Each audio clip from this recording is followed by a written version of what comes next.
El deporte es apasionante y para hablar con un apasionado del deporte ya está en línea Fabio Capelletti, que nos va a hablar de su oficio de un historiador del deporte casi. Fabio, ¿cómo estás? ¿Qué tal? ¿Cómo andás? ¿Todo bien? Todo bien, Fabio, ¿y tú? Bien, bien, por suerte bien. Bueno, cuéntame un poquito. No, mirá, me recordaba lo que comentaban recién, que lo que era bueno para asegurarse ser uno de los primeros que te elijan era llevar la pelota, por ejemplo. Es verdad, con el dueño de la pelota no se mete nadie. Exacto, exacto. Capaz que te daban la prioridad para elegir el mejor, o si te elegían seguro, ¿no? Y sí. Porque si te la llevabas se pudría todo. Sí. Tienes razón, eso es clave. Es una escena que siempre sucede en los picados, del trato preferencial al dueño de la pelota. Exactamente. O por ejemplo, saber que si eras arqueros, por lo menos tenían que elegir seguro, porque algún arquero tenían que elegir, ¿no? Eso también es verdad. Otro se ve que Fabio jugó muchos picados, Sí. Porque es verdad, el de elegir el golero es clave también. Pero también es o era uno de los que necesitaba uno de estos fundamentos para que me elijan también, ¿no? Puede ser también. Fabio, sí. ¿Cuál es bien tu labor? ¿Por qué te dedicaste a esto de coleccionar revistas deportivas y cómics, todo en general, no? Sí, me gustó, ya de chico siempre me atrajo el tema del coleccionismo, pero más que nada he llevado la investigación en la parte deportiva, ¿no? Ajá. Después con el tiempo, hace unos años, ya lo derivé a algún otro tema como el coleccionismo de cómics, que también...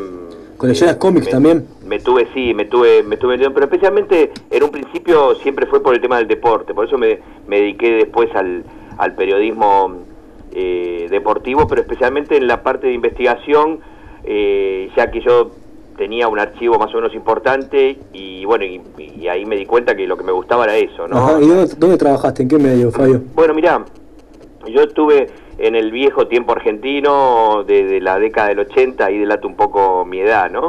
Del Mundial 86 y después ya en la revista mística que salió del año 96 al 2000 del diario Le, en el diario La Nación, y siempre abocado a la parte de investigación deportiva, ¿no? De los historiales de equipos, de las fichas personales de jugadores, siempre... Eso es lo que te movilizaba y te interesaba. Claro, totalmente. ¿Y totalmente. ¿Tienes la colección de gráficos? ¿La tienes completa o más o menos? Prácticamente, tengo del año 30 para acá, y aparte lo que te destaco para algunos un poco más jóvenes, que en esa época arrancar con investigación era claro. no era meterse a apretar un botón en internet y que salga la ficha, había que ir días a serio. investigar a veces. Sí, es brutal, claro. Hoy en día nosotros nos damos cuenta con las facilidades que tenemos, que es googlear algo, investigas y ya lo encuentras todo.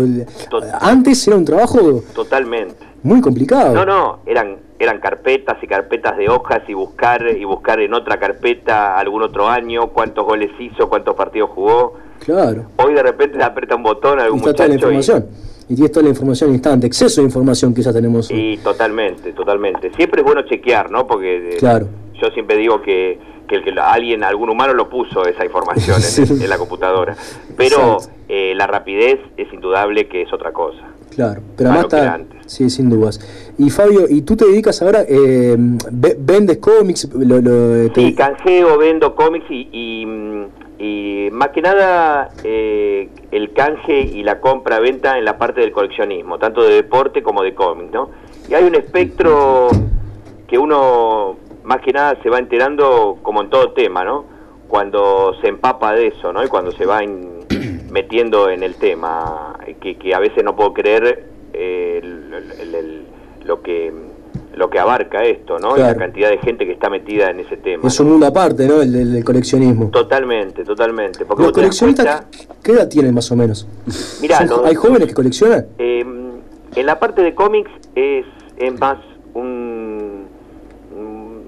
se puede decir que de un target de 40 para arriba, de no hay muchos jóvenes. Y después en la parte de deportes y la parte deportiva te puedo indicar que es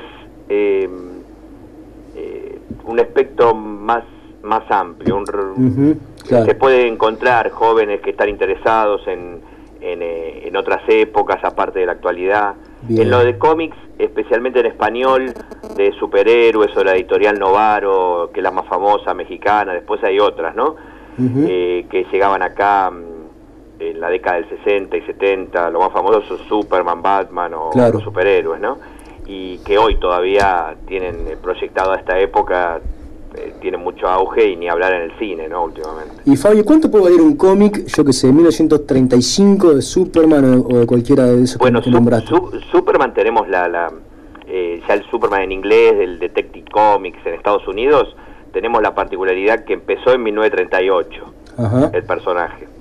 Y la primera es tan buscada o tan difícil que quede alguna, que el año pasado se han vendido 2 o 3 casualmente, que salieron a la luz en alguna página. Creo que hay una página especialmente que hacen cómics, ¿no?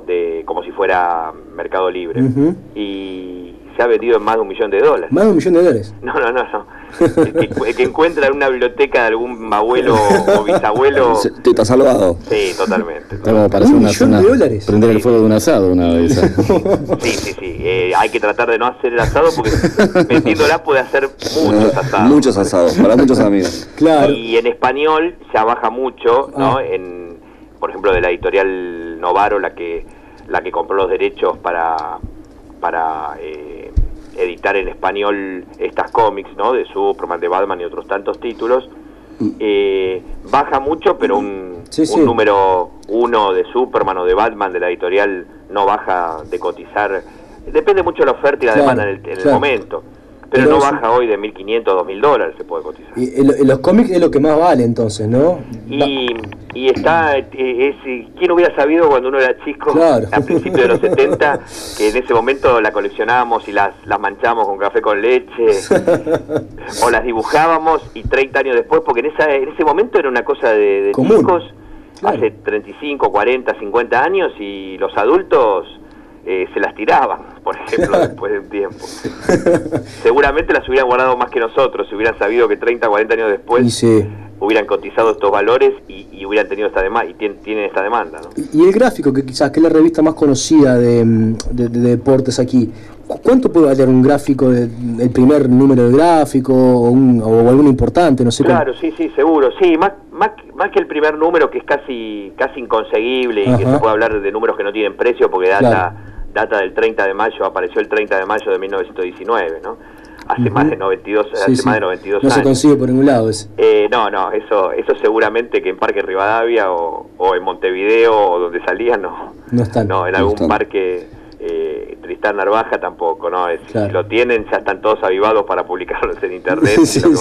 No, pero es muy, muy difícil. Pero se da la particularidad en colecciones como el gráfico, o en otras colecciones, no solo de deporte, pero por ejemplo el gráfico, que es la de más auge a nivel de todo Sudamérica, ¿no? En estos 90 años de deporte, especialmente de la década del 70 para atrás.